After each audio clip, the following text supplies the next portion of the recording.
Saudara, 4 Menteri Jokowi hadir di Mahkamah Konstitusi untuk memberi keterangan di sidang sengketa hasil Pilpres menyusul nama Presiden Jokowi yang sering disebut Timnas Anies Mohaimin dan Ganjar Mahfud sejak awal sidang. Apa saja keterangan penting dari para menteri di sidang MK? Lengkapnya kami hadirkan berikut ini di catatan Kompas TV. Bukan sekali nama Presiden Joko Widodo disebut-sebut dalam sidang sengketa hasil Pilpres di Mahkamah Konstitusi.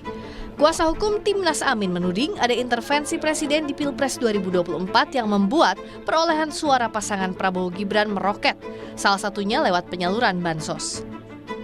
Sementara tim hukum Ganjar Mahfud menduga Presiden Jokowi melakukan nepotisme di Pilpres untuk memenangkan pasangan Prabowo Gibran satu putaran.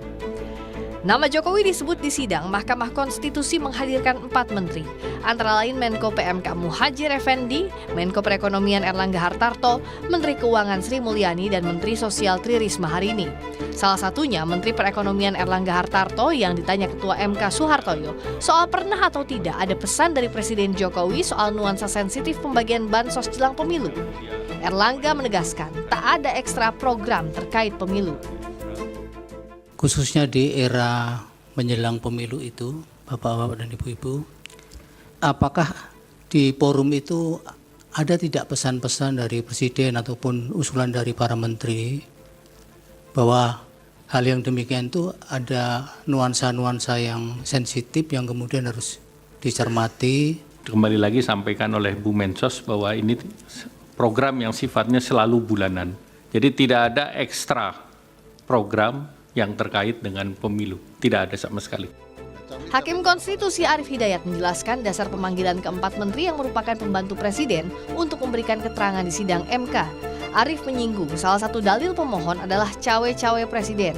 Namun kurang elok jika memanggil Presiden sebagai kepala negara yang juga simbol negara sehingga MK memanggil para menteri terkait.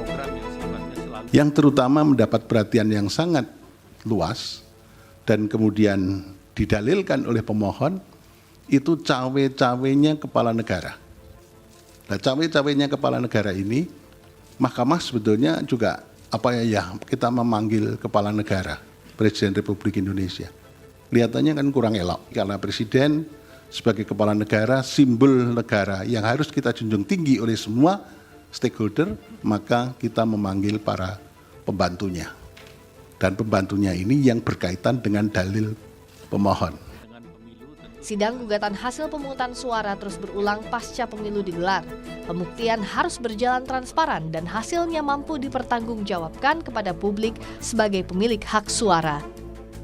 Tim Liputan Kompas TV.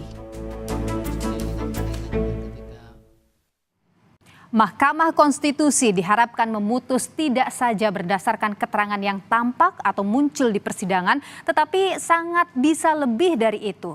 Hakim bisa memutus sesuai dengan kewenangan besar yang melekat pada Hakim Konstitusi, karena putusan MK bersifat final dan mengikat, mengandung konsekuensi tidak hanya pada pemohon dan masyarakat luas, tetapi juga pada kehormatan hakim dan marwah MK sebagai benteng terakhir keadilan berdemokrasi.